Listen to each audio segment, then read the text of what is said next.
अवधूत चिंतन श्री गुरुदेव दत्त श्री स्वामी समर्थ। तर श्रावणाला सुरुवात झाली की सणांना सुरुवात झालीच समजायची।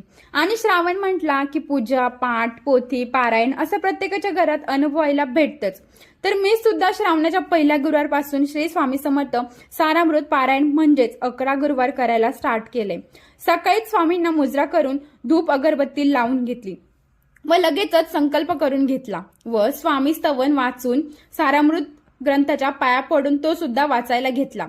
सारामृताच्या आधी स्वामी स्तवन नक्की वाचून घ्यावं। तुम्ही पण वाचतात का? कमेंट मध्ये नक्की सांगा। 1 ते 21 अध्याय आहेत आणि ते पण एकदम छोटे छोटेच आहेत। 1 ते 1.25 तासात होऊन जातात वाचून। 11 वेळा तारक मंत्र श्री स्वामी समर्थ मंत्राचे 11 माळी व आरती करून घेतली। आरतीमध्ये गणपती श्री स्वामी समर्थ व दत्तात्रयाची आरती करून घेतली। लगेचच रात्री असा छानसा स्वामींना नैवेद्य पण दाखवून घेतला। श्री